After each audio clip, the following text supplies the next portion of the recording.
વડોદરા શહેરમાં કાયદો અને વ્યવસ્થાની પરિસ્થિતિ જાળવી રાખવા પોલીસ બંદોબસ્ત સાથે ડ્રોનથી નિરીક્ષણ કરવામાં આવી રહ્યું છે। આજરોજ વડોદરા શહેર પોલીસ કમિશનર સાહેબની સૂચના અને માર્ગદર્શન હેઠળ વડોદરા શહેરમાં કાયદો અને વ્યવસ્થાની સ્થિતિ જળવાઈ રહે અને કોઈ અનિચ્છનીય બનાવ ન બને તે દ્રષ્ટિએ વિશેષ તકેદારી અપનાવવામાં આવી છે।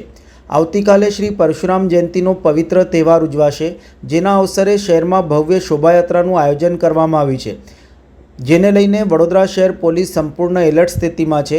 જમ્મુ કાશ્મીરના તાજેતરમાં બની રહેલ આતંકી ઘટનાના પગલે શહેર પોલીસ વધુ સતર્ક બની છે અને એક્શન મોડમાં કાર્યરત છે।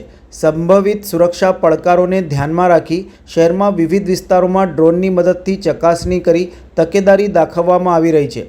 વડોદરા શહેર પોલીસ દ્વારા સતત પેટ્રોલિંગ, ચેકિંગ અને ડ્રોન સર્વેલન્સ કરી કાયદો વ્યવસ્થાની પરિસ્થિતિને જાળવી રાખવા પ્રયાસો કરવામાં આવી રહ્યા છે, જેથી તહેવારની ઉજવણી શાંતિપૂર્ણ અને સુદૃઢ રીતે પાર પડી શકે। વડોદરા શહેરના મુખ્ય માર્ગો અને શોભાયાત્રાના માર્ગ ઉપર ખાસ પોલીસ બંદોબસ્ત ગોઠવવામાં આવ્યો છે, સાથે ટ્રાફિક નિયંત્રણ અને અન્ય વ્યવસ્થાઓ માટે પણ વિશિષ્ટ વ્યવસ્થા કરવામાં આવી છે।